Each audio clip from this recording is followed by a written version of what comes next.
O Son, ba't naninigarilyo ka na naman? Eh sir, hindi mapigilan ang sigarilyo eh. Kailangan, ito lang magiging libangan eh. Hindi, libangan ba naman yan eh, binigyan kita ng isang starter kit para magsimula ka mag-vape. Oo, kailangan, hindi na, medyo na mahal, hindi ko, medyo namamahalan ako sa vape eh. Sa sigarilyo, medyo paunti-unti lang.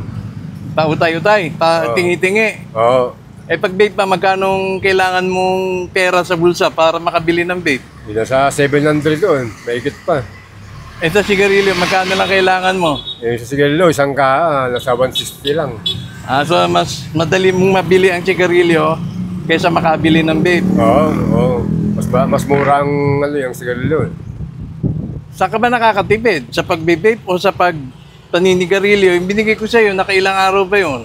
Hindi, yung vape po, umabot ng mahigit na pa, isang buwan. Isang buwan? Oo. Oh. Eh, mas okay sana yung vape eh, medyo tipid eh. Kaya lang, medyo mahal siya kung biglaan mo siyang bibilin. Pag naubusan ka, hindi ka makabili ng, kasi wala kang 700. Oo, walang budget. Kulang budget. Siguro, pinakamagandang gawin dyan eh, maglagay ka ng alkansya, yung pinambibili mo ng sigarilyo, doon mo ilagay. Pag naubos na yung vape mo, ibili mo kagad. Oo, yan. Oo, pwede yun. Ha? Pwede. Oo.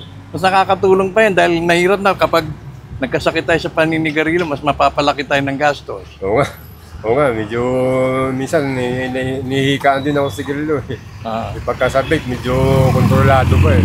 Sige, pagka meron akong starter kit, bibigyan kita ulit pero pangako mo na hindi ka na maninigarilyo. Okay, pwede yun. Oo. At saka kahit baka maglagay tayo ng alkansya dyan, doon mo na ihulog. Okay, pwede. Okay, salamat, Son. Okay, maraming salamat sir.